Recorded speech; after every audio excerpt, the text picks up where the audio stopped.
Remember last time I started with this introduction to neuroanatomy. We'll continue with them. Division of nervous system. Remember we did with the divisions as well as the cellular architecture. Just fast revision of the slides. This slide was about the exact location of the brain within the calvaria or the brain box, and the rest of the part of the skeleton of the head is called the facial skeleton. Okay. Then the division of nervous system anatomically we divide into CNS. CNS is the most protected organ of the human body. Remember, one important point is CNS is the most protected organ of the body. The brain as well as the spinal cord is well protected by bones from all the sides. Okay? Then PNS is what lies outside CNS. The nervous system outside CNS is PNS, and that includes 12 cranial nerves, 31 spinal nerves, as well as the sympathetic chain and sympathetic and parasympathetic ganglia, as well as enteric nervous system. Dhruv Chaudhary, you can discuss your problem of network issues with the person of IT department concerned. Okay. Now, functional classification was about the CNS, the same, it is brain and spinal cord. Peripheral nervous system, according to physiological classification, we divide into afferents and efferents. Afferents are those which are carrying all sort of exteroceptive, interoceptive, proprioceptive sensations towards the brain is afferent, and efferents, like they are somatic nervous system for the skeletal muscles, and for the smooth and cardiac muscles you have autonomic nervous system, which includes sympathetic and parasympathetic, right? This is the classification we discussed. Then according to number of the classification of neurons in on several basis, one of them is according to the number of processes. Multipolar neurons, these are the most evolved neurons, and the maximum number of neurons in human body are multipolar neurons. Total number of neurons in human body is how much? It is no, a little less, not 400. It is around 200 billion. 200 billion. ठीक है. Obviously इसमें बहुत सारी ranges मिलेंगे. Anatomy में स्पर्श जैसे लिख रहे हैं 180 to 200 ही लिखा हुआ है. 180 to 200 billion. Might be in physiology कहीं और कुछ लिखा हो. तो the numerical figure is not important. More important is 10 to the power of. ठीक है, 10 to the power of. So in a billion you have 9 power. 10 to the power of 9 is 1 billion. ठीक. तो 9, 10, 11. 10 to the power of 11 is required to know. ठीक है. तो you remember that ways, because 2 billion हो, 3 billion हो, 1.8 billion हो, इस तरह के रेंजेस से ज्यादा इंपॉर्टेंट है you remember the number of zeros. So 10 to the power of 11 is more correct for you to remember. ठीक है. Range is 180 to 200 billion.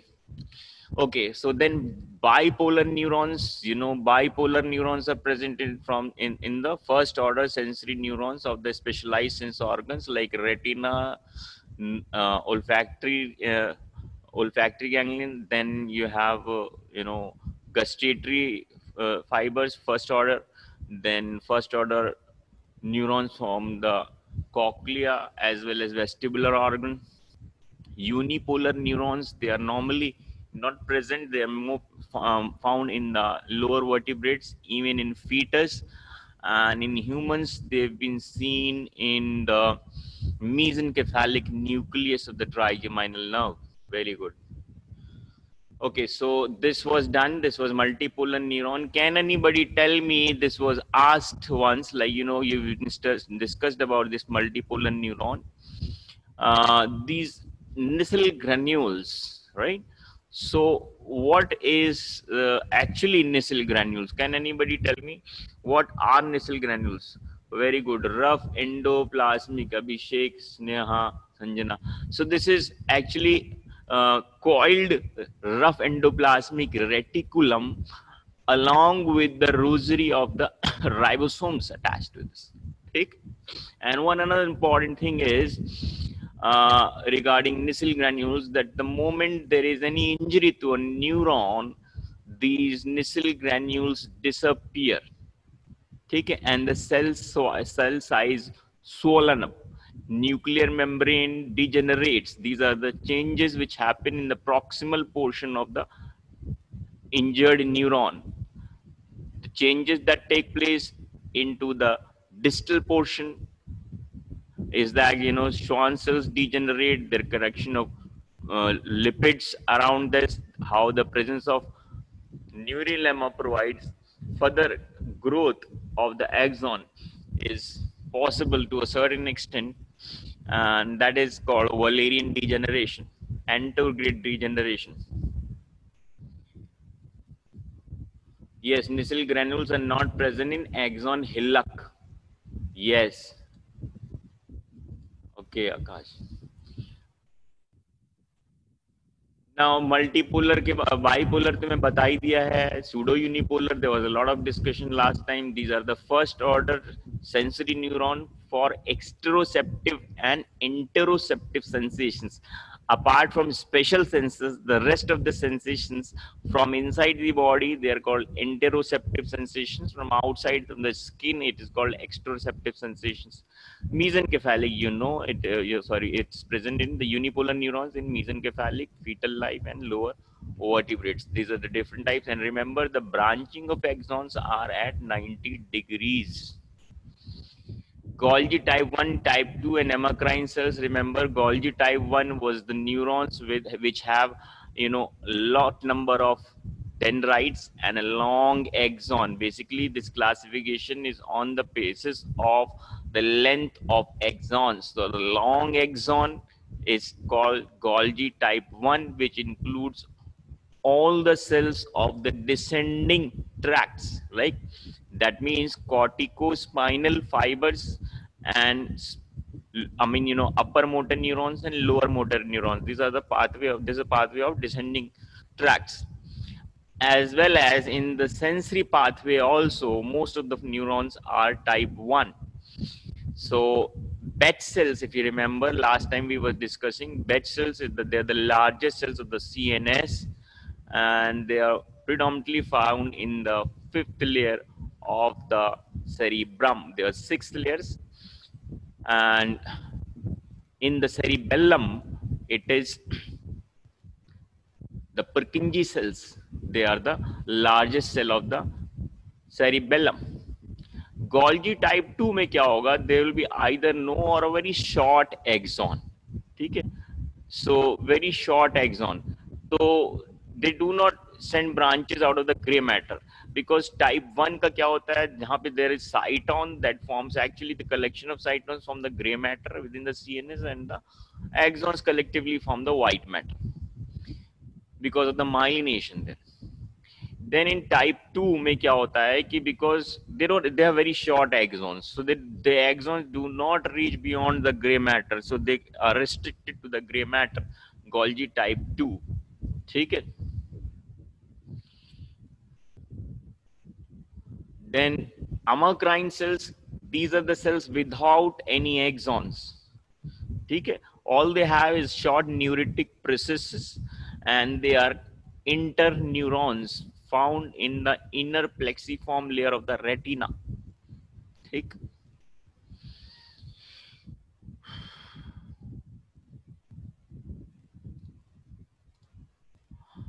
This is the cerebral cortex, which has been stained with Golgi stain. There you can find that this is a pyramidal cell with long axon. This will be type 1 Golgi type 1. Golgi type 2 are small little cells without a long axon, and Golgi type 2 here also you can see. So the criteria for Golgi type 1 is that the cell, pyramidal cells, देखो इन्होंने यहाँ पे तीनों तरह के examples लिख दिए हैं. Pyramidal cells of the cerebral cortex means motor neurons. Purkinje cell यानी कि सेरिब्रम का एक एग्जांपल हो गया गोल्जी टाइप 1. सेरिबेलम का Purkinje cells you can remember, and in the spinal cord it is the motor cells of the spinal cord present in the anterior horn. And Golgi type 2 में है, they have a short axon. Cerebral and cerebellar cortex both have them abundance of these type 2 neurons in the gray matter. The layers of the cerebrum include, from above downwards, there were 6 layers. The outermost is the molecular layer.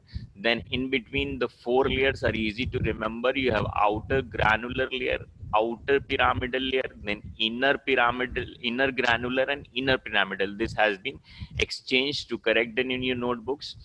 And then innermost is polymorphous, means multiple shaped cells. And apart from that, remember that gray matter has enough amount of blood supply, so you'll find blood capillaries also in the cerebral cortex. And out of these cells, the cells present in the 5th layer, that is inner pyramidal cell layer, you have the Betz cells, which is the largest cells of the CNS, size around 100 and 120 microns.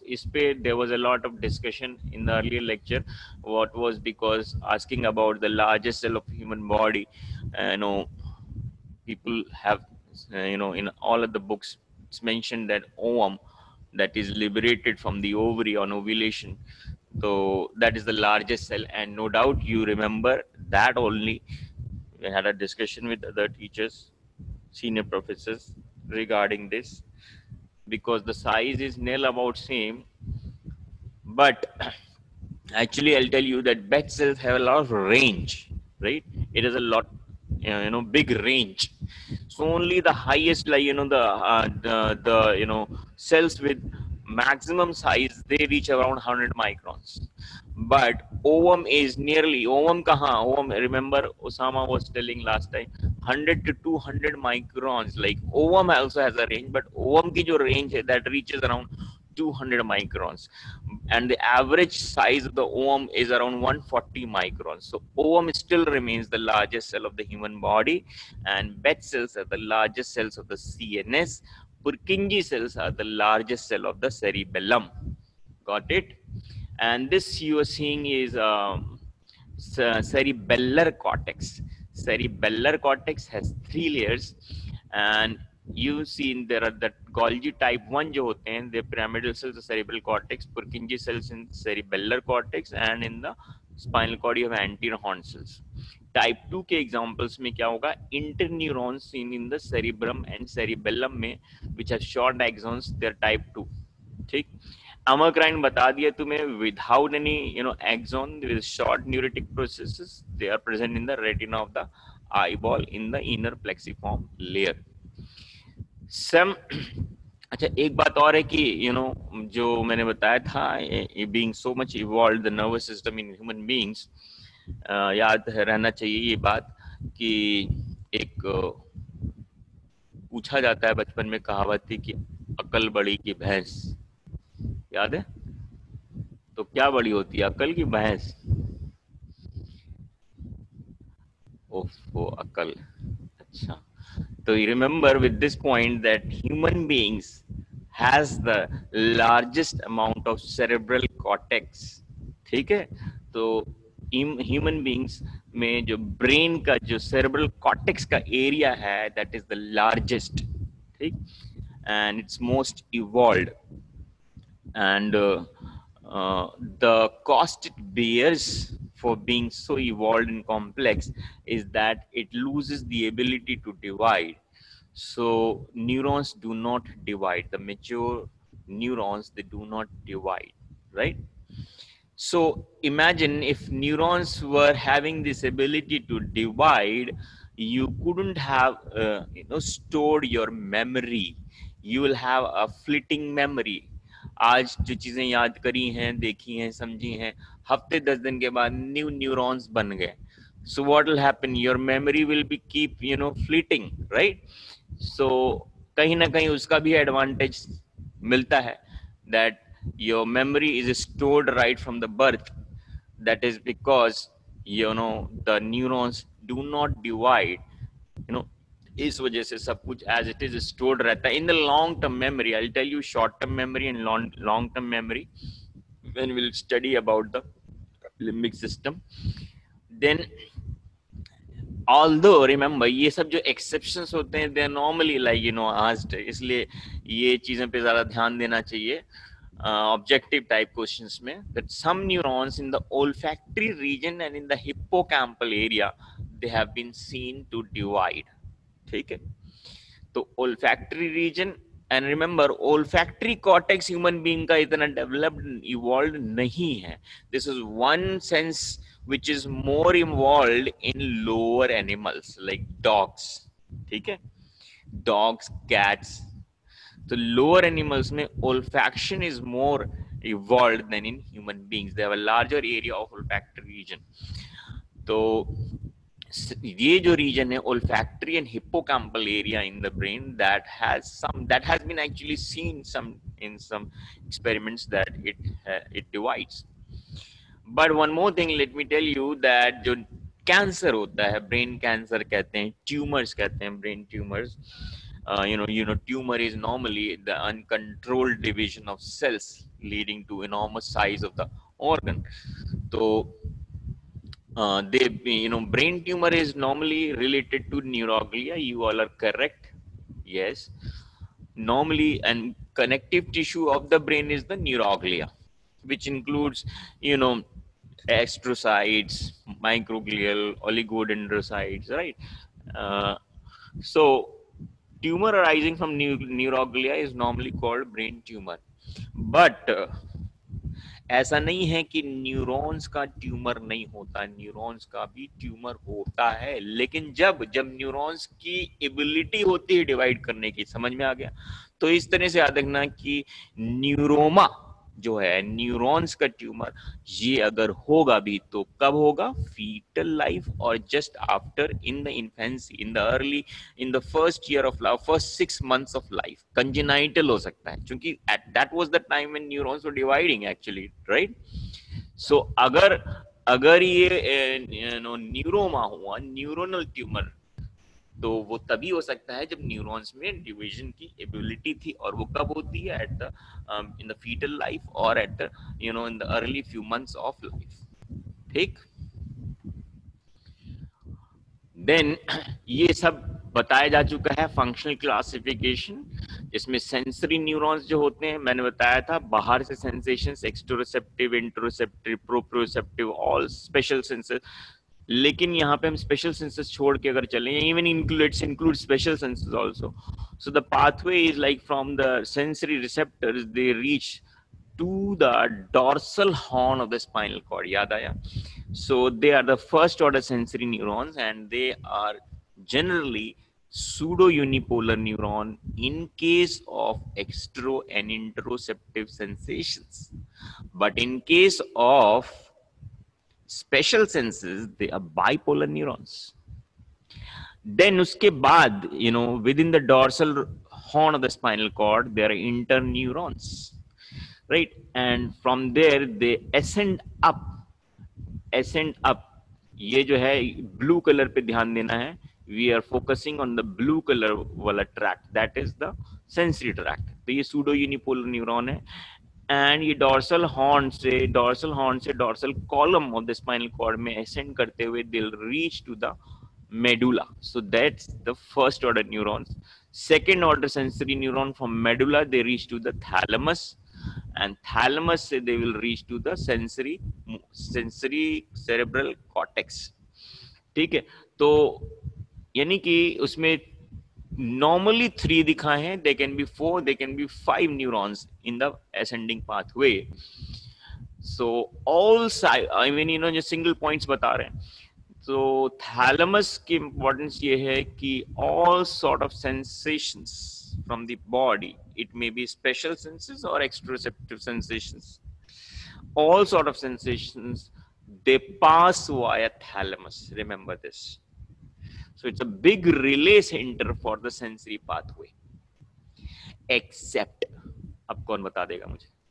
Except all sensations in the human body, they pass via, very good, Mohit Kumar. So it is olfactory, pathway, the sense of smell that doesn't reaches to the thalamus. Got it? Rest all the sensations reach the thalamus. फिर क्या होता है? ये जो central sulcus होता है, उसके पीछे the cerebral cortex is primarily sensory and anterior cortex is motor. So there will be association neurons called interneurons which will connect from sensory to the motor cortex. And once the impulse is decided, like for the effector neurons decide that have been planning or यहाँ पे होती primary, secondary motor and association areas में, higher centers में, then what has been planned will be relayed through the descending tracts, and these are the motor neurons. So right from the cerebral cortex down below to the anterior horn of the spinal cord, these are the upper motor neurons, and in the anterior horn there may be a direct communication, or through this internuncial neurons they will communicate to the lower motor neurons जिसके cells किसमें होते हैं anterior horn में, and these nerve fibers emerge out through the ventral root of the spinal cord, ventral root of the spinal nerve, and reach to the neuromuscular junction of skeletal muscles or smooth muscles. ठीक, motor neurons में ये देख लिया तुमने, बता दिया upper motor lower motor. Autonomic में यही चीज होगी. क्या होता है उसमें? ऑटोनॉमिक में पैरासिम्पैथेटिक सिंपैथेटिक दो ही होते हैं, तुम्हें पता ही है. Parasympathetic is craniosacral and sympathetic is thoracolumbar T1 to L2. और पैरासिम्पैथेटिक में 4 पैरासिम्पैथेटिक गैंग्लियन होते हैं क्रेनियम में, राइट, फ्रॉम द ब्रेन. और ये 4 कौन कौन से होते हैं, किस नर्व से एसोसिएट होते हैं? थर्ड नर्व से एसोसिएटेड होते हैं. देन उसके बाद 7th नर्व से एसोसिएट होते हैं, 9th से एसोसिएटेड होते हैं, 10th से एसोसिएटेड होते हैं. ठीक है, पैरासिम्पैथेटिक आउटफ्लो, क्रेनियोसेक्रल आउटफ्लो होता है ना. तो ये 4 नर्व से एसोसिएटेड होते हैं. और 4 गैंग्लियन कौन से हैं पैरासिम्पैथेटिक? ओटिक गैंग्लियन पढ़ाया जा चुका है. Then you have submandibular ganglion, pterygopalatine ganglion, ciliary ganglion. ये 4 पैरासिम्पैथेटिक गैंग्लियन है, ठीक, ब्रेन में, related to the cranial nerves are there. और फिर S2, S3, S4 is the sacral outflow, and from there there are pelvic splanchnic nerves. They are the parasympathetic outflow.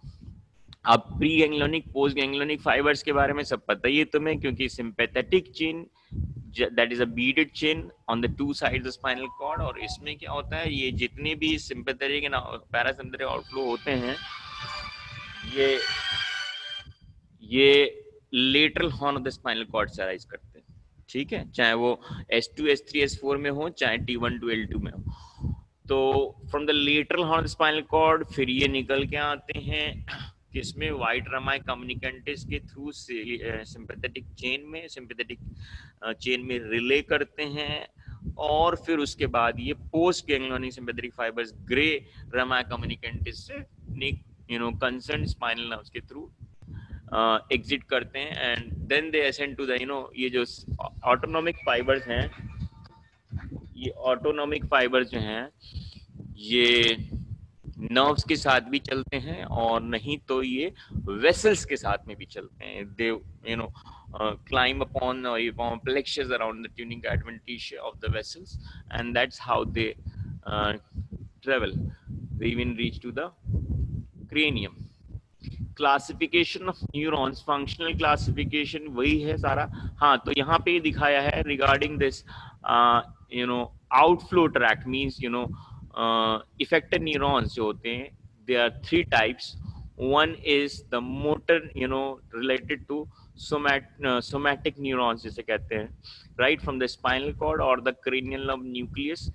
These neurons they emerge, ये lower motor neuron की बात कर रहे हैं, तो anterior horn of the spinal cord से और from the nucleus of the cranial nerve से they will emerge out and will pass through the cranial nerve or spinal nerve and will reach to the motor end plate on the skeletal muscles. So they are the long neurons with a long axon, right? So who can tell me which will be the longest lower motor neuron? Longest lower motor neuron होगा L4 region में, right? The one which will supply the greater toe, right? So greater toe में कौन सा tendon होता है? Flexor hallucis longus, ठीक है? तो ये मोटर की बात कर रहे हैं, और अगर सेंसरी की बात करेंगे तो भी L4 या L5, बेसिकली इसमें थोड़ी सी कंट्रोवर्सी है कि dermatome of the greater toe क्या होता है। नॉर्मली L4, अगर L4 की बात करते हैं तो फ्रॉम द ग्रेटर टो जो सेंसेशन है, remember saphenous nerve, that's the longest nerve. So saphenous nerve के थ्रू फाइबर्स आएंगे, फर्स्ट ऑर्डर न्यूरॉन्स हैं, सूडो यूनिपोलर न्यूरॉन्स हैं, but remember they will not relay in the spinal cord because they are first order neurons और इनका first destination कहाँ पे होता है? मेडुला में, right? ये dorsal root of the spinal cord में इंटर करते हैं, फिर वहां से डॉर्सल कॉलम के थ्रू असेंड करते हुए मेडुला तक जाएंगे। So imagine from the greater toe to the medulla there's one single neuron, that's the first order sensory neuron from the greater to the medulla, so that will be the longest neuron in the human body, ठीक? First order sensory neuron from the greater toe. लेकिन longest nerve की बात करेंगे तो फिर saphenous nerve. Anyways, तो ये skeletal muscle से रिलेटेड होते हैं, somatic neurons. Now talking about autonomic neurons, autonomic दो सेट में होते हैं जिसमें सिंपैथेटिक एंड पैरासिम्पैथेटिक होते हैं। सिंपैथेटिक में the pre ganglionic fibres are shorter and the post ganglionic fibres are longer. और शॉर्टर इसलिए क्योंकि इनका जो गैंग्लियन होता है दैट इज एडजेसेंट और close to the CNS, that's the sympathetic chain. तो pre ganglionic fibres lateral horn of the spinal cord से निकले और सीधे गैंग्लियन में आ गए, सिंपैथेटिक चेन में। So they are shorter in length, but the post ganglionic sympathetic fibres are longer and mostly they are unmyelinated. That's why the response, sympathetic response is a diffuse response. कई बार बता चुके हैं हम, एक ही साथ tachycardia, breathlessness, goose flesh formation, right, mydriasis, बहुत सारी चीजें होने लगती हैं, ब्लड वेसल कंस्ट्रिक्शन, बहुत सारी चीजें होती हैं एक साथ। तो that's why it's a diffuse response. तो ये एक्ट किसके करते हैं? इफेक्टर ऑर्गन्स कहाँ पे होते हैं सिंपैथेटिक के? They can be smooth muscles और कार्डियक मसल्स। और बाद में स्किन के बारे में पता है, vasomotor, sudomotor, pilomotor, that also is a response from the sympathetic outflow, यानी कि ग्लैंड्स पे, ब्लड वेसल्स पे, हेयर फॉलिकल्स पे भी एक्ट करता है ये सिंपैथेटिक आउटफ्लो। देन पैरासिम्पैथेटिक में बात करते हैं, जैसे यहाँ पे लिख दिया है इन्होंने, क्रेनियल नर्व, याद रखना ये थर्ड नर्व से, सेवेंथ नर्व से, नाइन्थ एंड 10th नर्व से एसोसिएटेड है पैरासिम्पैथेटिक, यानी क्रेनियोसेक्रल आउटफ्लो है ना, तो क्रेनियम में ये 4 नर्व्स हैं जिनसे एसोसिएटेड है parasympathetic outflow, as well as S2, S3, S4 से एसोसिएटेड है। इनके जो प्री गैंग्लियोनिक फाइबर्स होते हैं ये न्यूक्लियस से निकल के चले जाते हैं और they reach up to the parasympathetic ganglion which is much far away from the CNS। अभी तुम लोगों ने ओटिक गैंग्लियन पढ़ रखा है, सब मैंडिबुलर गैंग्लियन, सोचो कहाँ पे, इतने टंग के नीचे हो जाता है। Then there are ciliary ganglion जो कि ऑर्बिट्स में होता है, and there is pterygopalatine fossa जो कि फेस में होता है, बिहाइंड द मैक्सिला। तो कहने का मतलब ये है कि जो पोस्ट गैंग्लियोनिक सिंपैथेटिक और खास साथ सेक्रल की बात करें, सेक्रल आउटफ्लो, ये कहाँ पे? हाइपोगैस्ट्रिक प्लेक्सस पहुंचता है, पेल्विस में, ठीक है, जिससे कि वो जेनाइटिलिया और रेक्टम और एनल कैनाल और यूरिथ्रा की सप्लाई थी, ठीक है। तो कहीं ना कहीं ये जो पैरासिम्पैथेटिक गैंग्लियन है, they are away from the CNS and closer to the viscera. So in that way the pre ganglionic parasympathetic fibres are longer, और चूंकि इनका गैंग्लियन क्लोज और even sometimes within the organ होता है, so that's why the parasympathetic post ganglionic fibres are shorter in length, and because being shorter in length they innervate only few muscle fibers, and that's why this action is a precise response।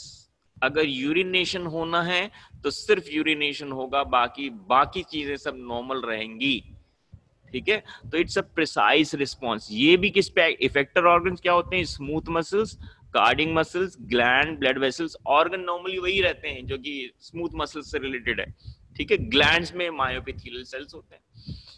सो इस तरह से तुमने ये classification of neurons भी देख लिया। And neurons according to shape भी अक्सर बात होती है। स्टिलेट न्यूरॉन अक्सर वर्ड आएगा ना, स्टिलेट सेल्स भी तुम लोग को पता ही होंगे। स्टिलेट सेल्स होते हैं, स्पिक्यूलेटेड सेल्स भी पढ़ रखा है, स्किन में भी होता है, ठीक है। Stratum spinosum, remember. So sometimes stellate का मतलब होता है कि star shaped actually, you know. तो they have radiating out these, you know, dendritic processes. तो ये स्टिलेट सेल्स होते हैं। सो ये गाबाजिनर्जिक न्यूरॉन्स होते हैं, located in the molecular layer of the cerebellum, ठीक है। तो सेरिबेलम की जो फर्स्ट लेयर है, सेरिबेलम में outer layer is the molecular layer, then you have second layer the Purkinje layer, the third layer is the granular layer. तो जो outer जो है मॉलिक्यूलर लेयर जो है उसमें ये पाए जाएंगे, चाहे वो सेरिबेलम में जो नॉर्मली पाए जाएंगे, एंड गाबानर्जिक न्यूरॉन्स होते हैं। बास्केट न्यूरॉन्स कहते हैं, ठीक है। Basket neurons are inhibitory GABAergic interneurons of the brain found throughout the different regions of cerebral cortex in the cerebellum. तो ये बास्केट सेल्स होते हैं, ये भी सेरिबेलम में पाए जाते हैं, लेकिन ये इनिबिटरी होते हैं। Then fusiform neurons, fusiform remember बहुत जगह पढ़ चुके हैं। फ्यूसीफॉर्म शेप किसी और सेल्स का भी बताया था, fibroblast are also fusiform in shape. तो ये फ्यूसीफॉर्म शेपेड सेल्स होते हैं। They have a tapering ends at both the sides, single tapering dendrite and an axon. एक तरफ डेंड्राइट, एक तरफ axon, both the side of a cell, single tapering. That's why they are fusiform, and they found in two very restricted regions in the brain of humans. एक तो anterior cingulate cortex में and fronto-insular cortex में, but recently they have been discovered in the dorsolateral aspect of the prefrontal cortex, ठीक है। तो ये कुछ restricted regions में पाए गए हैं फ्यूसीफॉर्म न्यूरॉन्स। अगर स्पेशली पूछे जाए तो एंटीरियर सिंगुलेट कॉर्टेक्स का नाम याद रखना, कम से कम एक एग्जाम्पल तो याद रहना चाहिए, ठीक है। गायरेसिस एंड सल्काई एक्चुअली जो है ये डिफरेंट अलग से पढ़ाए जाएंगे। एंटीरियर सिंगुलेट कॉर्टेक्स जो है ये उसी से रिलेटेड है, सिंगुलेट गायरेस से। Anterior cingulate cortex, fronto insular cortex and dorsolateral prefrontal cortex, okay। then pyramidal तो बताया गया था, pyramidal shape होता है ये, ठीक है। तो pyramidal neurons are a type of multipolar neurons found in the areas of the brain including the cerebral cortex, hippocampus and amygdala. Pyramidal neurons are primarily excitatory neurons of the mammalian prefrontal cortex and the corticospinal tract. In short, you can remember that pyramidal cells are motor neurons, ठीक, always associated with effector pathway, not with the sensory pathway, ठीक। The pyramidal हो जाते हैं। Then according to size, ये 7 एक reference बनाया है। मैक्रोन्यूरॉन मतलब 7 माइक्रोन से ज्यादा और 7 माइक्रोन से less is microneuron. So 7 very easy figure है, तुम्हें पता ही होना चाहिए कि why is this 7 micron figure easy to remember, because it is the size of RBCs, ठीक। Osama Manjeet, got it. तो 7 से याद रखना, आरबीसी से बड़े वाले न्यूरॉन्स मैक्रो न्यूरॉन्स, आरबीसी से छोटे न्यूरॉन्स माइक्रो न्यूरॉन्स। सिंपल है। तो मैक्रो न्यूरॉन्स में भाई बेड सेल्स बताया जा चुका है, 100 to 120 micron size Betz cell का हो जाता है। Giant pyramidal present in the 5th layer of the grey matter, बता चुके हैं 5th लेयर में होता है, प्राइमरी मोटर कॉर्टेक्स में होता है। These are excited in projection neurons. इसमें आता है पुर्किंजी सेल्स भी आते हैं। पुर्किंजी सेल्स का साइज अराउंड 40 to 70 माइक्रोन्स होता है। They are the largest cells of the cerebellum, वो भी मैक्रो न्यूरॉन में आएंगे। माइक्रो न्यूरॉन्स में क्या होते हैं, granular cells found within the granular layer. मैंने बताया the 3rd layer of the cerebellum is the granular layer. So there you find these granular neurons and they are less than the size of the RBC. Dentate gyrus of the hippocampus, ठीक है, and the superficial layer of the dorsal cochlear nucleus, the olfactory bulb, and the cerebral cortex. Cerebellar granule cells account for the majority of the neurons in the human brain. ठीक, granule sales. अब देखो ये cerebellar cortex है. Cerebellar cortex में बताया गया है तो हमें 3 लेयर्स होती हैं. ठीक है, तो आउटर मोस्ट लेयर जो है ये, that is the molecular layer. इसमें क्या होते हैं मॉलिक्यूलर लेयर में, जो बताया था the cells which were micro neurons भी ज्यादा इसमें होंगे. और ये जो सेकंड लेयर है एक्चुअली वो ये है बस. They actually form by the Purkinje cells. ये जो डॉटेड लाइन है, you will find Purkinje cells aligned around to this, that is the second layer. Purkinje cell layer कहते हैं. These are the Purkinje cells. ठीक है, which you can see arborisation of the dendrites, a tree type of pattern of the dendrites. So these are the Purkinje cells which form the second layer. Third layer is the granular layer. और granular layer में क्या है, granule cells होंगे and these will be the microneurons in the third layer. और third layer के नीचे क्या आ जाएगा, again white matter, and white matter is made up of medullary substance जिसे कहते हैं. This is the white matter of cerebellum. ठीक. अब यहाँ पे दो तरफ से दिखाई दिया है. इसके ऊपर वाला जो है ये मस्कुलोस्केलेटल सिस्टम के लिए है, नर्वस सिस्टम. नीचे वाला जो ये पोर्शन है that is for autonomic nervous system. ठीक, तो अब देखो जो स्पाइनल नर्व्स होती हैं, सोमैटिक नर्व्स होती हैं, उसके रिसेप्टर्स कहाँ पे होते हैं, वो स्केलेटल मसल्स में होते हैं, जॉइंट्स में होते हैं और स्किन में होते हैं. यानी एक्सट्रोसेप्टिव प्लस प्रोप्रियोसेप्टिव रिसेप्टर्स. वहां से जो फाइबर्स आएंगे they will be somatosensory fibres, the first order pseudo unipolar neurons. CNS तक पहुंचेंगे, that's an afferent pathway. CNS उस पर डिसाइड करेगा, प्लान करेगा एक्शन क्या लेना है, and accordingly it will send impulses through the descending pathway, and these include somato-motor fibers. इसके दो पार्ट्स हैं, upper motor and lower motor neurons. और ये जाके क्या करेंगे, motor and plates of the skeletal muscle. ये पूरा हो गया सोमैटिक नर्वस सिस्टम. ठीक, ये वाला पाथवे जो है ये पाथवे कहलाता है ऑटोनॉमिक पाथवे. इसमें क्या ऑटोनॉमिक में, viscera, lung, heart, liver, kidney, spleen, whatever, viscera and blood vessels. ठीक है, तो यहां से जो सेंसेशंस आएंगे they will be interoceptive sensations. ठीक है, और ये सेंसेशंस जो फाइबर जो ला रहे हैं दे आर विसरोसेंसरी फाइबर्स. तो ये फाइबर्स कैसे होंगे, again pseudo unipolar neurons, the first order neurons. Obviously there will be second order, third order, because ये जाएंगे मेडुला तक, मेडुला के ऊपर फिर थैलेमस तक की सेकंड ऑर्डर, थैलेमस से सेरेब्रल कॉर्टेक्स, सेंसरी कॉर्टेक्स तक थर्ड ऑर्डर. अब सीएनएस से पहुंच गए, सीएनएस के अकॉर्डिंगली अब वहां से फिर इसमें आउटफ्लो भी होगा. अब ये जो आउटफ्लो है ये ऑटोनॉमिक आउटफ्लो यानी कि सिंपैथेटिक या पैरासिम्पैथेटिक पाथवे है.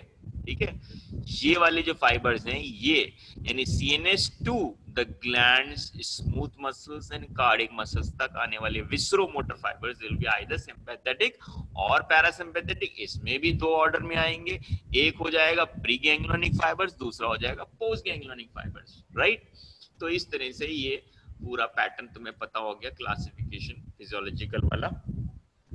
अब हम बात कर रहे हैं साइनैप्स की.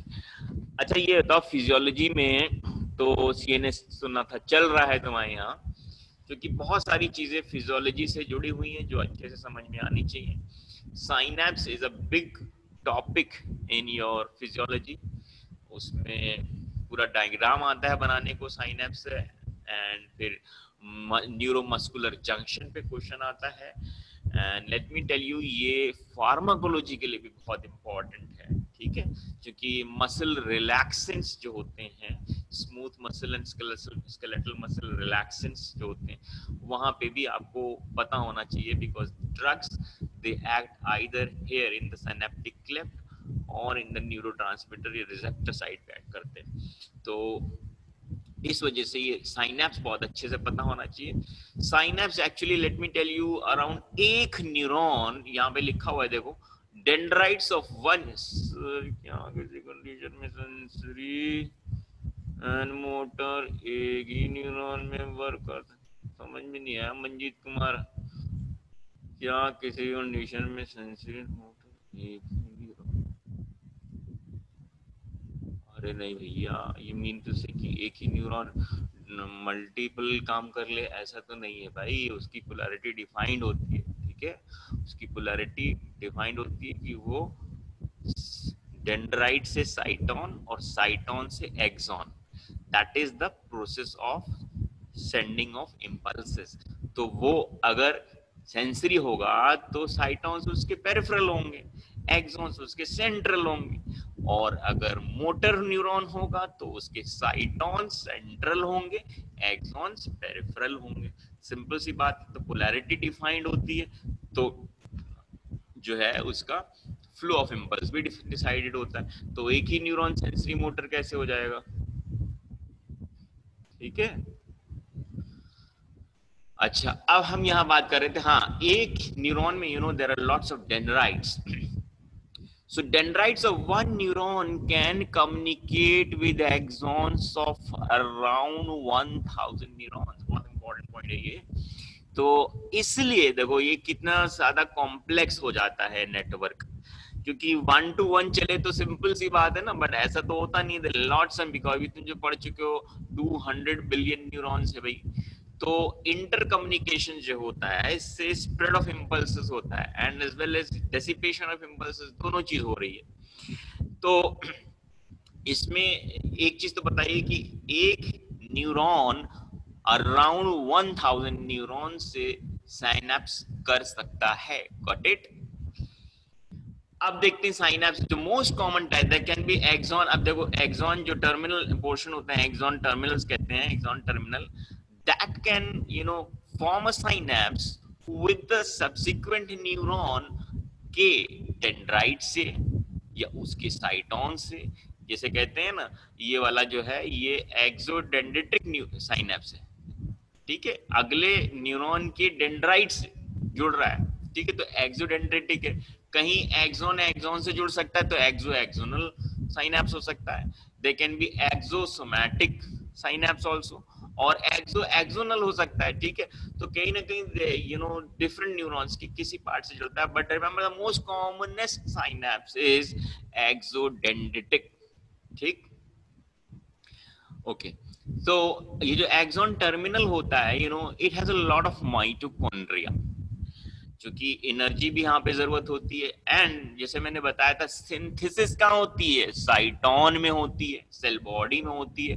अब सेल बॉडी में तुमने नेसल ग्रैन्यूल्स की बात करी थी, राइट, देवर फंडोप्लाज्मिक रेटिकुलम, राइबोसोम्स, गोल्गी एपरेटस, यानी कि प्रोटीन सिंथेसाइजिंग एपरेटस जो है, ओसामा यू करेक्ट बता चुके हैं, axodendritic is the most common synapse. Axo axonal present, yes, जितने भी हैं there different types of neurons, और इसके बारे में एग्जैक्टली कौन सा किस में ह्यूमन बीइंग्स में होते हैं, ह्यूमन बीइंग्स में ही बता रहे हैं, there all varieties of synapses, but the most common is axodendritic. तो हम क्या बात कर रहे थे, बार बार उधर कंफ्यूजन में चला जाएगा, दिमाग डिस्ट्रैक्ट हो जाता है, इसलिए ध्यान देते हैं इसी पे हम।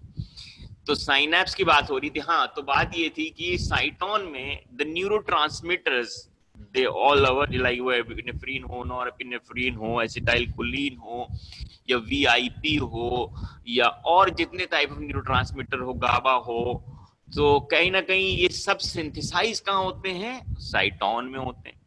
और अभी तुमने देख लिया, ये बताया गया था कि एक्सॉन, ये मल्टीपोलर न्यूरॉन गोल्जी टाइप 1 की बात करें अगर हम, तो axons are very long processes, right. जैसे L4 की बात करी, L4 से लेके ग्रेटर टो तक जा रहा है लोअर मोटर न्यूरॉन, ठीक है, या लेग तक जा रहा है, जो फ्लेक्सर हालुसिस लॉन्गस की बात करी।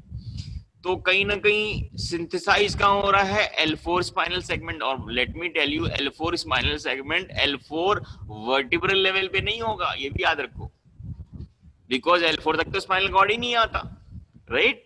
तो L4 कहीं ना कहीं जो है ये पहुंच जाएगा T12 या T11 के लेवल पे, ठीक। सोचो वहां से स्पाइनल T11 के लेवल पे स्पाइनल कॉर्ड का साइटोन होगा, इसको न्यूरॉन का, वहां से जा रहा है। तो कहीं ना कहीं मेरा पर्पस इन बातों पे ध्यान देगा, यूर ऑल बिगिनर्स, तो अभी चीजों की वास्तविकताओं पे ध्यान देने से थॉट प्रोसेस कैप्चर होते हैं, सोचने के लिए इंसान ध्यान देता है। ऐसे खाली रीडिंग लगाते लगाते तो रट भी जाएगी तो फिर भूल जाते हैं। तो मेरा पर्पस बताने का है कि ये L4 के जो हम बार बार नाम ले रहे हैं, तो L4 से ग्रेट फ्लेक्सर हाइपोथेसिस लॉन्गस तक नहीं जा रहा है, बल्कि लेवल की बात, लेंथ की बात कर रहे हैं। तो because spinal cord is not in proportion to the length of the vertebral column. So L4 जो है सेगमेंट, स्पाइनल सेगमेंट, ये पाया जाएगा अराउंड T12 पे, वहां से आ रहा है ये। तो सिंथेसिस कहां पे हो रही है? स्पाइनल कॉर्ड में, स्पाइनल कॉर्ड सेगमेंट में हो रही है, बट एक्सॉन बहुत आगे। तो वहां से जो सिंथेसिस होगी वो पैकिंग होगी गोल्जी एपरेटस के थ्रू।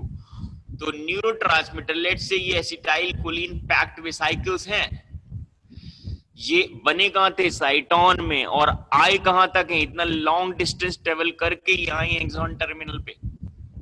आए कैसे वहां से यहां तक? कोई बता देगा? क्या रूट पकड़ा इन्होंने? फिजियोलॉजी में पढ़ाया जाता है न्यूरोफिलामेंट्स और इंटरमीडिएट फिलामेंट्स और माइक्रोफिलामेंट्स या microtubules. These are actually a part of cytoskeleton. Neurofibrils, neurotubules, microfilaments, intermediate filaments. क्या होता है?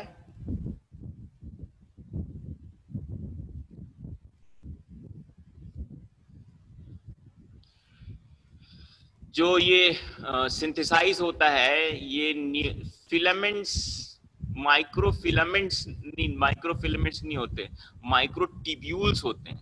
ठीक है, microtubules is the more correct answer. याद रखना, इस पे भी क्वेश्चन आए हैं, बिकॉज ऐसा नहीं है ये सब सिनोनिम्स हैं, there are different because of the thickness and the strength and the length of these cytoskeleton.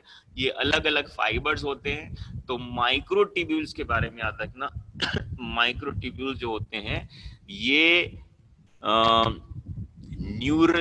न्यूरिलेमा जिसे कहते हैं, न्यूक्लियर मेम्ब्रेन के पास से जहां पे ये सिंथेसिस हो रही है सारी, वहां से ये चलते हैं और एक्सॉन टर्मिनल तक जाते हैं। There like fine threads, right? जो पुली होती है, अक्सर देखा होगा हिल स्टेशन में, एक एंड से दूसरे एंड पे एक रोप होती है, उसमें एक पुली अटैच होती है और उससे हैंगिंग एक ट्रॉली होती है, ट्रॉली में बंदा बैठता है और वो एक हिल से दूसरे हिल पे पहुंच जाता है, राइट?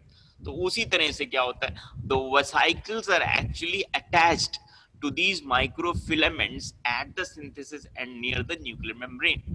वहां पे इनके अटैचिंग होगी। लेकिन अगर जैसे कहते हैं ना पुली हिल टू हिल जाना है, तो वो तो ग्रेविटी की वजह से हायर हिल स्टेशन, हायर हिल से लोअर पोर्शन में तो ग्रेविटी की तरह वैसे रोल करता चला जाएगा। बट यहाँ ग्रेविटी का कोई मतलब ही नहीं है, यहाँ पे तो खुद प्रोपेल करना है अपने आप को, कहां से? साइटोन से लेके एक्सॉन तक। तो एक vesicle, the vesicle is binded to the microtubules with the help of molecular motors, और उनको कहते हैं molecular dyneins, and they utilise ATP, right? So एक मोटर फॉर्म में एक जो प्रोटीन लगती है, that is called molecular dyneins, यानी कि माइक्रोट्यूब्यूल्स पे वेसिकल अटैच हो गया और उस पे अटैच होता है एक मॉलिक्यूलर डाइनीन व्हिच यूटिलाइजेस एटीपीज। तो उस मॉलिक्यूलर डाइनिन के थ्रू ये माइक्रोट्यूब्यूल्स को पकड़े रहता है वेसिकल, और वहां से लेके साइटोन से लेके एक्सोनल टर्मिनल तक ये उसी पे प्रोपेल करता करता चलता हुआ यहां पहुंचता है एक्सॉन टर्मिनल पे। ठीक, तो अब यहाँ पे जब ये आ जाते हैं तो यहाँ कलेक्शन होते हैं, इसे देखो माइटोकॉन्ड्रिया भी अबंडेंस होती है यहाँ पे, ये होते हैं। अब क्या होता है यहाँ पे जो मोड होता है, यानी ये देख रहे हो ना, ये प्री साइनेप्टिक क्लेफ्ट कहलाता है। ये तो साइनेप्टिक क्लेफ्ट होता है, ये कहते हैं ना नर्वस सिस्टम में there is contiguity without connectivity, right? There is like the impulse being transmitted from presynaptic to postsynaptic membrane without a direct common cytoplasmic pool. ठीक है, contiguity without connectivity, ओसामा, dynein and nexin protein, obviously nexins भी होते हैं, बताया जाएगा, और अच्छे से फिजियोलॉजी पढ़ लो, बहुत सारी चीजें उसमें दी हैं। ठीक है।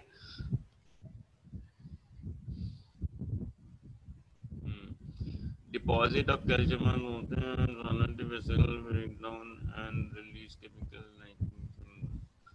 जो ये सिंथेसिस है वो तुम्हें बता दिया है, वो डायरेक्टली डिटेल में पढ़ोगे, तुम्हारा बायोकेमिस्ट्री में चला जाता है सिंथेसिस वाला पोर्शन, और प्रोपेल्शन कैसे होना है फिजियोलॉजी में होता है, और वहां तक पहुंचते हैं ये हम तुम्हें यहाँ बता रहे हैं। ठीक है। तो अब ये क्या होता है, जो साइनेप्स है, ये साइनेप्स का जो गैपिंग है, यानी कि pre synaptic cleft and post synaptic membrane के बीच में जो गैप है, ये भी कभी बहुत क्लोज होता है, कभी गैप बड़ा हो सकता है। तो इसको मान के चलो 20 से 50 यानी 20 to 50 microns is the range of the synaptic cleft, यानी इतनी दूरी होती है। ठीक है, यानी ताकि उसमें यू कैन इमेजिन एक तरह से रिलेटिवली याद करने के लिए, यानी इस क्लेफ्ट के बीच में आरबीसीज बड़े आराम से आ जा सकते हैं। ठीक है, तो साइज के रेफरेंस में तुम्हें याद दिलाने के लिए बताया कि 20 to 50 microns is the gapping between pre and post synaptic membrane, that's a synaptic cleft, right? अब यहाँ पे मोड ऑफ सिक्रीशन क्या होता है, तो most common mode of secretion is exocytosis, right? Exocytosis तुम्हें पता ही है, हम लोगों ने जब ग्लैंड्स पढ़ा था तब कई तरह के हम लोगों ने ग्लैंड्स पढ़े थे, mode of secretion, apocrine, मीरोक्राइन, holocrine, right? तो जो ये मीरोक्राइन टाइप ऑफ ग्लैंड्स थे जिसमें कि सिर्फ सिक्रीशन बाहर आता है, the mode there is actually exocytosis. तो वो ये होता है कि इसके वेसिकुलर मेम्ब्रेन बाइंड करते हैं इसकी मेम्ब्रेन से, and then the material synthesise is expelled out. तो कहीं ना कहीं acetylcholine comes in the synaptic cleft. अब यहाँ पे जो एसिटाइल कोलिन आ गया है, ये पोस्ट साइनेप्टिक मेम्ब्रेन है। पोस्ट साइनेप्टिक मेम्ब्रेन यानी कि the next neuron with its dendritic process, ठीक है, उसके यहाँ पे रिसेप्टर्स होते हैं। अब ये जो रिसेप्टर्स होते हैं, तो acetylcholine will bind to the receptor site to bring about or initiate the impulse or depolarization, the wave of depolarization from the pre-synaptic neuron to the post-synaptic neuron is being shared by the neurotransmitter। ठीक है, इसीलिए ये electrochemical transmission है।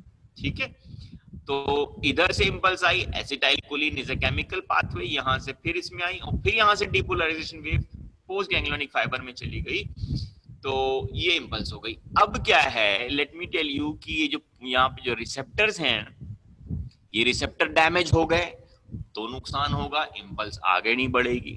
ठीक, दूसरी चीज, ये यहाँ पे जो एसिटाइल कोलिन है, इनको डाइजेस्ट करने के लिए, इनको मेटाबोलाइज करने के लिए यहाँ एंजाइम होता है एसिटाइल कोलिनिस्टरेज। ठीक है, तो यस, निकोटिनिक रिसेप्टर्स पे एक्ट करते हैं Osama, you correct, acetyl choline यहाँ पे निकोटिनिक रिसेप्टर्स पे, और कोलिनिस्टरेज एंजाइम यहाँ पे होता है। अब क्या है कि तुम्हें जब फार्माकोलॉजी में जाओगे तो इसमें ही यहाँ पे पता चलेगा, there will be some drugs which will be acting on the receptor, यानी निकोटिनिक रिसेप्टर पे एक्ट करेंगे। कुछ ड्रग्स होती हैं जो एसिटाइल कोलिनिस्टरेज को ब्लॉक कर देती हैं। ये भी तो हो सकता है, अगर हमने एसिटाइल कोलिनिस्टरेज को ब्लॉक कर दिया तो एसिटाइल कोलिन जितना है, they will have enough of neurotransmitter जो है वो पूरी तरह से एक्ट करेगा, है ना। दूसरी चीज ये है कि हम कॉम्पिटिटिव इनिबिटर भी डाल सकते हैं। We can prepare such drugs which can bind instead of acetylcholine to the nicotinic receptors, यानी कि we are blocking the receptor site for the acetylcholine to act on the nicotinic receptors। तो उस तरह से फिर ड्रग्स एक्ट करती हैं, उसके लिए सिस्टमिक ड्रग्स बताई जाएंगी फार्मा में। एक थोड़ा सा बता दिया कि साइनेप्स की बहुत बड़ी सिग्निफिकेंस है। ठीक है, ये वो एक्चुअली प्लग और सॉकेट वाला काम है जो बिजली में होता नहीं, कि प्लग और सॉकेट को जोड़ेंगे तो इलेक्ट्रिक कंटिन्यूटी हो जाती है, बन जाती है इलेक्ट्रिकल। तो वही चीज है कि यहाँ तक इंपल्स आई, यहाँ जाने के लिए बीच में ये न्यूरोट्रांसमीटर वाला रूट होता है, केमिकल पाथवे होता है। ठीक, ओके। ये देखो टाइप्स ऑफ साइनेप्सिस की बात कर रहे थे ना, तो इतने सारे साइनेप्सिस होते हैं यहाँ पे, हर तरह के यहाँ पे साइनेप्सिस दिख रहे हैं, ठीक है। वेसाइकल से एक्सॉन डायरेक्ट, एक्सॉन एक्सॉन से डायरेक्ट कम्युनिकेट कर रहा है, एक्सॉन टर्मिनल बटन से कम्युनिकेट कर रहा है, ठीक है। तो और क्या होता है, ये जो साइनेप्स होते हैं यहाँ पे अलग अलग तरह के सेल जंक्शंस होते हैं, कहीं पे रेसिप्रोकल साइनेप्स होता है, half of it is this and half of it this, यानी कि रेसिप्रोकल साइनेप्स भी हो सकता है कहीं, और फ्लैटेंड वेसाइकल्स अलग अलग होते हैं, कहीं वेसाइकल्स के शेप भी अलग अलग हो सकते हैं। तो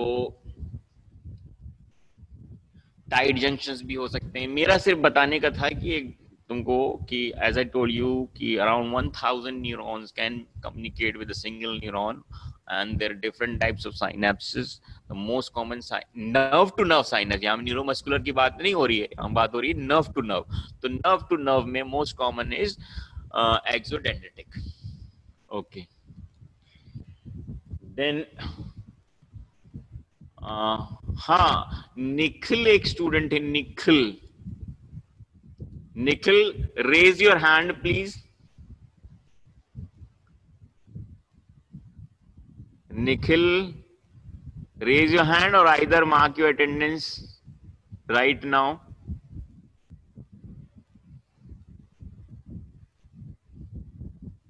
यहाँ पे टाइप करो चैटिंग में, Nikhil mark your attendance fast.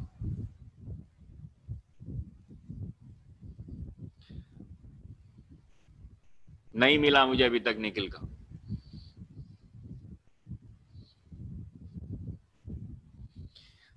Kunal, Kunal mark your attendance right now. Kunal की अटेंडेंस भी नहीं आई अभी तक। हैंड टू हैंड अटेंडेंस नहीं आएगी तो याद रखना ये स्क्रूटिनाइज होगा। कुणाल, अच्छा कुणाल आ गए, चलो गुड है। कुणाल चौहान ने अटेंडेंस लगाई। निखिल, निखिल भी आ ही गए हैं। अच्छा, और कौन था? ईशा सिंह है। अच्छा, कोमल, फिडिपिटस। अच्छा ये, हाँ वो 111 कहाँ है इसमें? Sanjana, mark your attendance.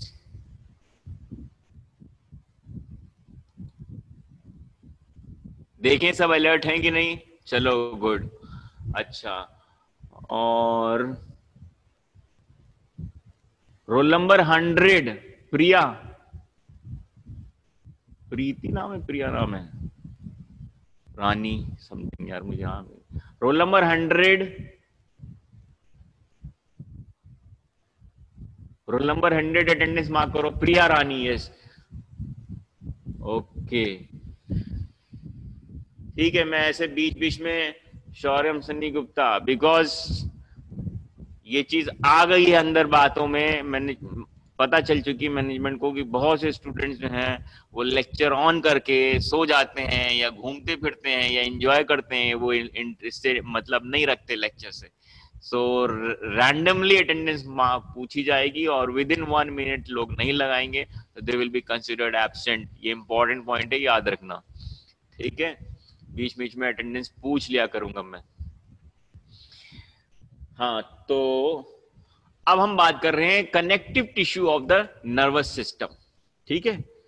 तो एक्चुअली मैं इसलिए कह रहा हूं कि इंटरेस्ट तो बना के रखना पड़ेगा, बहुत बड़ा सिलेबस है, 675 आवर सिलेबस है एनाटॉमी का। इतना बड़ा सिलेबस पूरे एमबीबीएस में किसी सब्जेक्ट का नहीं है, और इसलिए क्योंकि ये नींव मजबूत करने का है, समझने का है, सो इसलिए रिलैक्स वे में धीरे धीरे समझने की, पढ़ने की कोशिश करो, ठीक है। ये कि हम इतनी देर फोकस नहीं कर पाते, डिस्ट्रैक्ट हो जाते हैं, तो इसको तुम्हें अपने आप को चेंज करना पड़ेगा, ठीक है। ध्यान से सुनने की आदत डालो। और अभी तो यू आर एट होम, तो you can have like tea coffee also, ठीक। अब हम बात कर रहे हैं neuroglial sales, connective tissue of the nervous system, and connective tissue of the nervous system mean CNS की बात तो कर रहे हैं, अगर पीएनएस को इंक्लूड कर लेंगे तो श्वान सेल्स भी आ जाते हैं, ठीक। नाउ यू विल सी कि देयर आर एस्ट्रोसाइट्स। अब एस्ट्रोसाइट्स जो होते हैं, इसका जो पर्पस होता है, one of the purpose is to provide nutrition, one other purpose is that they form blood brain barrier। ये दो इंपॉर्टेंट पॉइंट है, याद रखना एस्ट्रोसाइट्स के। अब ये एस्ट्रोसाइट्स दो तरह के होते हैं, एक वो होते हैं जिनके जो प्रोटोप्लाज्मिक प्रोसेसेस होते हैं, राइट, ये जो प्रोसेसेस होती हैं, अगर इसमें प्रोटोप्लाज्मिक प्रोसेसेस हैं, then it is a protoplasmic astrocyte. And if their cellular processes extensions, they are fibrous, they are thin processes, they are fibrous processes, then it is called a fibrous astrocyte, ठीक। तो सिमरन phagocytosis बार बार क्यों लिख रहे हो? पता है phagocytosis अभी हम बताएंगे, हमने तो नहीं बताया फैगोसाइटोसिस। सो दो इंपॉर्टेंट फंक्शन है एस्ट्रोसाइट्स के, nutrition and blood brain barrier. अब इन दोनों में क्या फर्क है कि जो प्रोटोप्लाज्मिक एस्ट्रोसाइट्स हैं ये ग्रे मैटर में पाए जाएंगे, याद रखना, और जो फाइब्रस एस्ट्रोसाइट्स हैं वो व्हाइट मैटर में पाए जाएंगे, ठीक। ये इंपॉर्टेंट पॉइंट ऑफ डिफरेंस है। ब्लड ब्रेन बैरियर दोनों बनाएंगे। अब एक बात और बताई थी मैंने पहले कि जो ग्रे मैटर है वो बनता है साइटॉन्स एंड व्हाइट मैटर बनता है dendrites and axons, got it. तो enough amount of blood supply किसमें होती है, ग्रे और white? Grey matter has more enormous amount of blood. तो यानी कि ये जो ब्लड ब्रेन बैरियर है, ये प्रोटोप्लाज्मिक एस्ट्रोसाइट्स ये काम करेंगे, क्योंकि ब्लड वेसल्स तो आएगी ना ग्रे मैटर में, cerebral vessels they give branches to the gray matter। और एक बात है कि ग्रे मैटर में कोलैटरल एनास्टोमोसिस भी होती है, इंपॉर्टेंट पॉइंट। दूसरी चीज, because you know in a central nervous system, specially talking about the brain and cerebellum, the grey matter is outside, you know, and the white matter is inside, ठीक। और जो blood vessels होती हैं ये cerebrum और cerebellum की outer surface पे चलती हैं, they are running over the outer surface, यानी सेरेब्रल कॉर्टेक्स के ऊपर, सेरिबेलर कॉर्टेक्स के ऊपर चलती, इन सब अरेक्नोइड स्पेस में होती हैं ब्लड वेसल्स। अब जब ये blood vessels when they give branches, the cerebral branches, these branches they perforate the pia matter and they perforate or they wear the pia matter and they descend down into the gray matter, because gray matter is on the outer surface, तो उसको blood supply वैसे भी ज्यादा मिलेगी क्योंकि that's an outer surface, right, और white matter deep inside होता है। अब क्या है कि कुछ blood vessels they give their central branch, देखो जो कॉर्टिकल ब्रांचेस होती हैं, याद रखना, ये भी cerebral vessels vascular blood supply पढ़ानी है, तो जो सेरेब्रल कॉर्टिकल ब्रांचेस होती हैं they perfuse the grey matter and they have anastomosis, ठीक है। तो अक्सर जैसे अभी बताएंगे कि पॉइंट्स क्या है। दूसरी चीज ये है कि जो व्हाइट मैटर है, क्योंकि वो डीप इनसाइड है, तो जो ब्लड वेसल क्या है वो तो ऊपर चल रही है, सब अरेक्नोइड स्पेस में है, तो वहां से जो ब्लड वेसल्स डीप जाएंगी, यानी जो central branches, remember cortical branches and central branches में फर्क है। Cortical branches of A cerebral artery will perfuse the gray matter, and the central branches they will be long and they will be deep inside, they'll run, they cross the gray matter and then they go deep inside into white matter। अब क्या होता है, क्योंकि सब arachnoid space में होती है cerebral vessels, तो ये पाया मैटर तो उसके नीचे होता है ना, तो ये पाया मैटर को अपने साथ लेके चलेगी, परफोरेट नहीं करेंगे, ठीक है। याद करो वो ब्रेकियल प्लेक्सस के रूट्स जो हैं वो प्रीवर्टिब्रल फाशा को पहन के चलते हैं, राइट, याद है, परफोरेट नहीं करते हैं, इसीलिए वो बन जाती है एक्सिलरी शीथ, ठीक। एग्जैक्टली उसी तरह से याद रखना कि जब सेरेब्रल वेसल्स सेरेब्रल कॉर्टेक्स पे चल रही होती हैं सब अरेक्नोइड स्पेस में, बिलो टू दैट यानी outer covering of the cerebral cortex is पाया मैटर, और पाया मैटर के ऊपर रखी होती हैं सेरेब्रल वेसल्स। अब ये जब ये ब्रांचेस देंगे, दीज कॉर्टिकल ब्रांचेस तो ऊपर ऊपर रहेंगी, लेकिन द सेंट्रल ब्रांचेस है they will go deep inside. Now what they'll do is, instead of perforating the pia mater, they will wear the pia mater.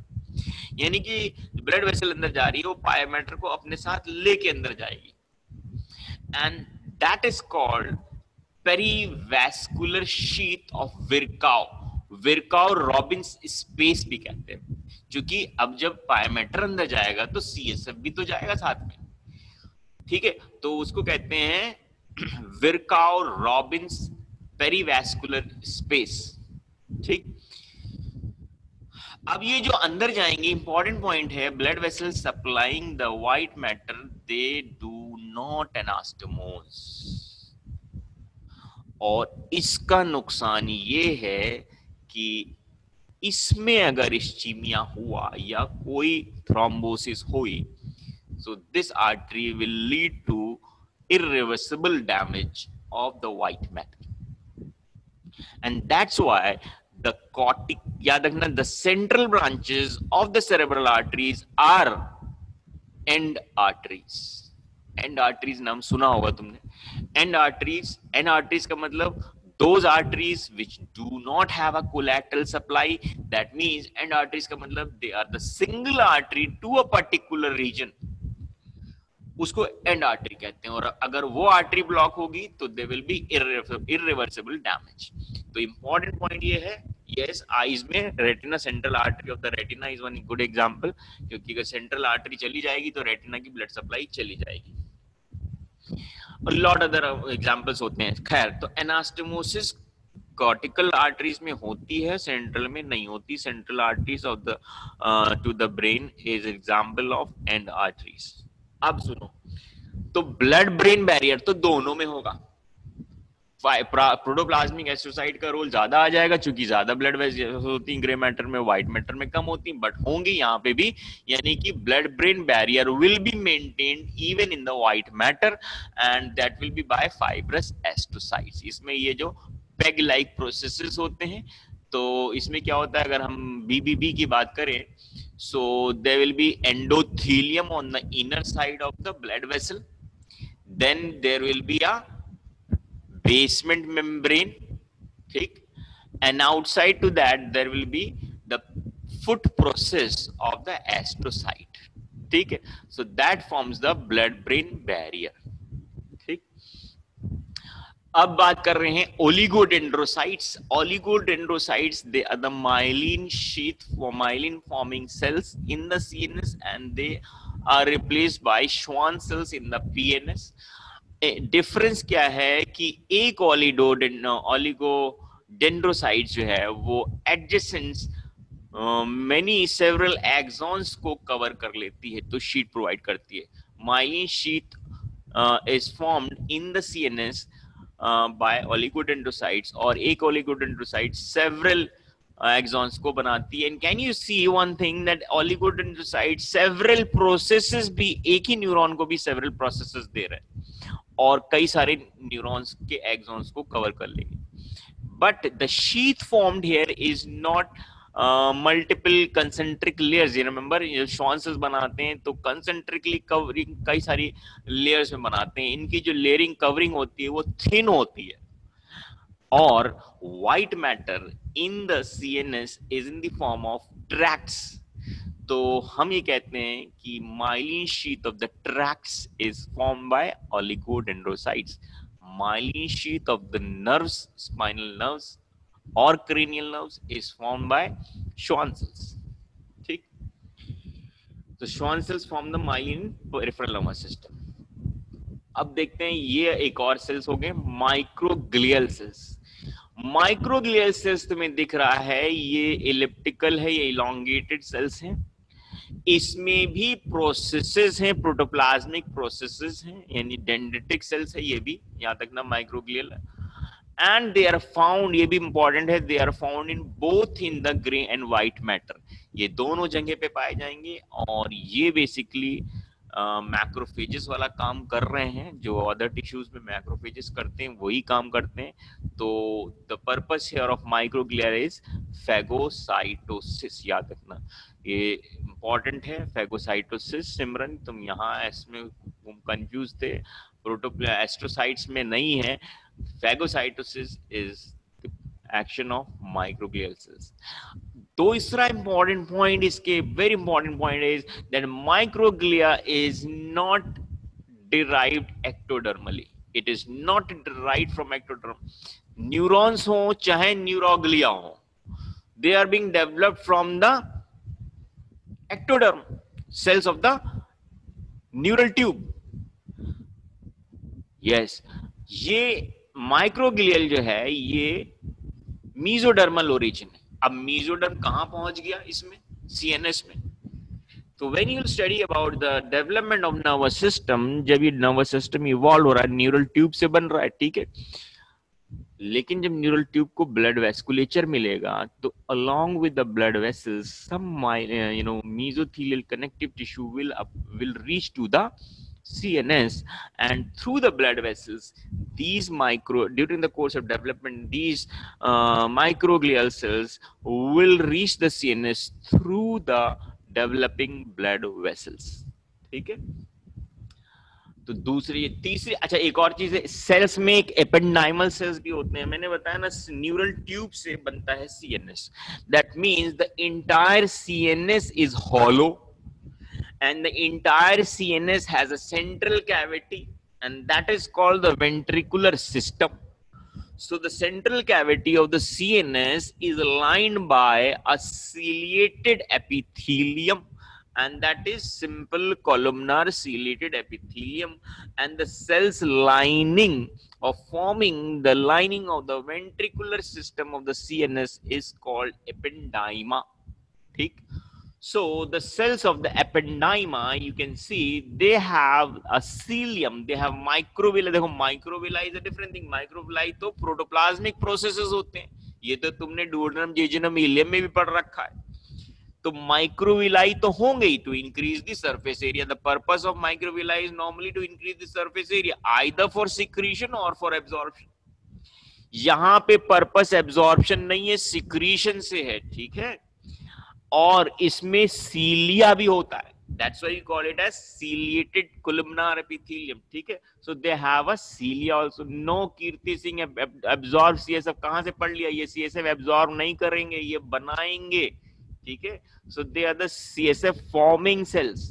Absorption बाहर होगा, सब एरेक्नोइड स्पेस में आगे बताए जाएंगे. ड्यूरल वेनस साइनसेस में absorption होता है CNS का जी. ठीक है.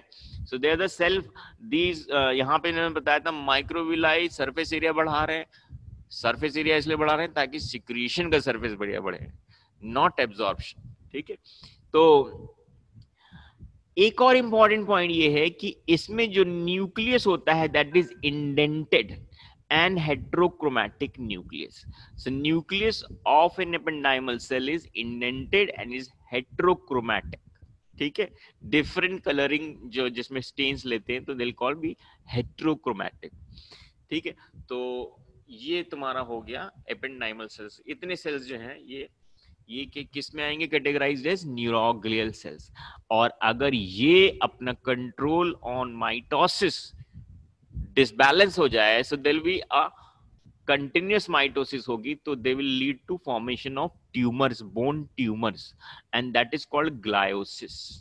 ठीक है. ग्लायोसिस नहीं, सॉरी, ग्लायोसिस तो ये होता है inflammation, right. Gliosis is inflammation of the CNS में जो भी होता है. लेकिन उसकी हीलिंग जो होती है, जैसे नॉर्मल बॉडी में कहीं अगर कोई इन्फ्लेमेशन होता है, कोई स्क्रैचिंग हो गई, इन्फेक्शन हो गया, तो after that is healed by inflammatory mediators. ठीक.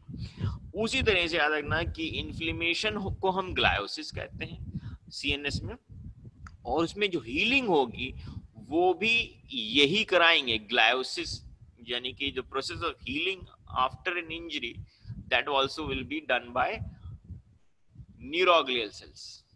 ठीक. डिफरेंसेस देख लेते हैं. ये लास्ट है, लोगों से बर्दाश्त नहीं हो रहा होगा, टाइम बहुत ज्यादा निकल रहा है. So just the last slide. Types of neuroglial cells you can see, which are protoplasmic astrocytes, then you have fibrous astrocytes, then you have oligodendrocytes and microglial. These are the 4 cells which we'll discuss. Now according to the size, the astrocytes are large cells. Remember this. Oligodendrocytes are medium cells and microglial are small and elongated. ठीक है, तो ये चीज याद रखनी है कि comparatively among them the larger ones are the astrocytes and the smallest is microglia.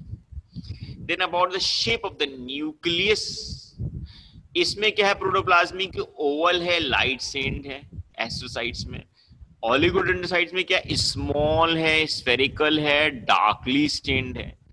जो इंपॉर्टेंट था वो क्या था, माइक्रोग्लियल में स्मॉल इलोंगेटेड डार्क, इन दोनों में स्मॉल होगा, डार्कली स्टेन्ड होगा एंड इसमें लाइटली स्टेन्ड होता है.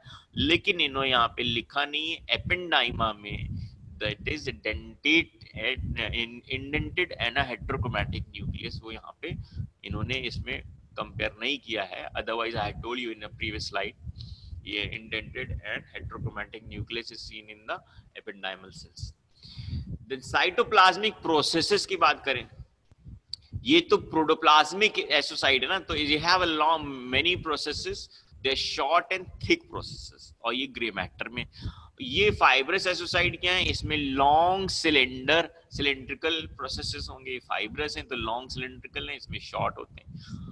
एंड ओलिगोडेंड्रोसाइट्स जो होते हैं ये फ्यू होते हैं नंबर में, शॉर्ट होते हैं, बीडेड होते हैं इसमें प्रोसेसेस. ठीक है, few short and beaded. Microglia में बताया था कि had dendritic processes and they short, thin and spinous. Cytoplasm जो होता है ये एक और इंपॉर्टेंट, और नाम से ही याद रख लेना कि साइटोप्लाज्म प्रोटोप्लाज्मिक में ग्रैनुलर होगा एंड फाइब्रस एसोसाइट में फिब्रिलर होगा. सिंपल सी बात है, नाम फाइब्रस है तो फिब्रिलर साइटोप्लाज्म होगा, इसमें ग्रैनुलर होता है प्रोटोप्लाज्मिक. दूसरी इंपॉर्टेंट पॉइंट है कि प्रोटोप्लाज्मिक एस्ट्रोसाइट्स जो होते हैं ये ग्रे मैटर में पाए जाते हैं, और फाइब्रस एस्ट्रोसाइट्स कहां पाएंगे, व्हाइट मैटर में. करेंगे क्या, ब्लड ब्रेन बैरियर बना देंगे. Oligodendrocytes no doubts because myelin बनाने का काम है, तो भैया वो एक्सॉन में बनाएगा, तो ये प्रॉपरली व्हाइट मैटर में ही पाए जाएंगे ओलिगोडेंड्रोसाइट्स. माइक्रोग्लियल मैंने पहले बता दिया था, microglial they will be present both in grey and white matter, क्योंकि इनका काम है फैगोसाइटोसिस, राइट. अच्छा, अब फंक्शन क्या है, देखो nutrition is the function for mastocytes, ये मैंने पहले ही बता दिया. Apart from blood brain barrier, ये दोनों काम करते हैं. ओलिगोडेंड्रोसाइट्स का पर्पस है माइलिनेशन, माइक्रोग्लियल का फैगोसाइटोसिस. अच्छा, अब एक बात आए कि जो न्यूरल ग्लियल सेल्स हैं they all derive from neural crest. ठीक, न्यूरल क्रेस्ट कहां और कैसे बनता है, ये एक्चुअली डेवलपमेंट की बात है. न्यूरल ट्यूब जो होता है उसके एडजेसेंट जो सेल्स बनते हैं वो कहलाते हैं neural crest cells. Neural crest cell से डिराइव होते हैं ये सारे neuroglial cells, like protoplasmic, fibrous astrocytes, oligodendrocytes. और ये मैं तुमको बता चुका हूं कि microglia is derived from mesoderm, याद रखना इस बात को. ठीक है, ओके. अच्छा, अब हमें क्या है कि एक कोई लड़की थी, क्या नाम था उसका,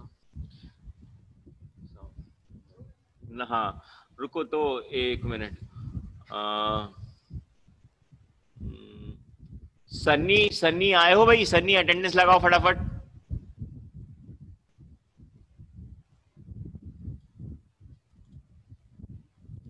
सनी मार्क योर अटेंडेंस.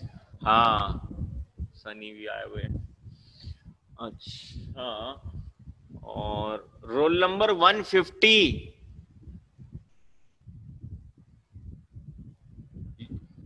युक्ति, 150, रोल नंबर 150. यस, ठीक है. Yadavi, roll number Yadavi, mark your attendance.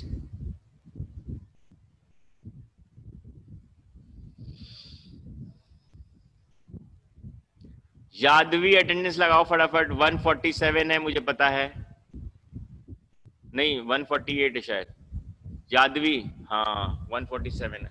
ठीक, हाँ हाँ. अच्छा, याशिका गुलाटी, याशिका गुलाटी, गुड, ठीक है, ये हो गई अटेंडेंस इधर की, तुम लोगों ने अटेंडेंस फटाफट कर दो और that will B marked later on, ठीक है। And remember 2 PM again I will be back here, so be prepared, हम इसी को कंटिन्यू करा देंगे आज, ठीक है। ओके।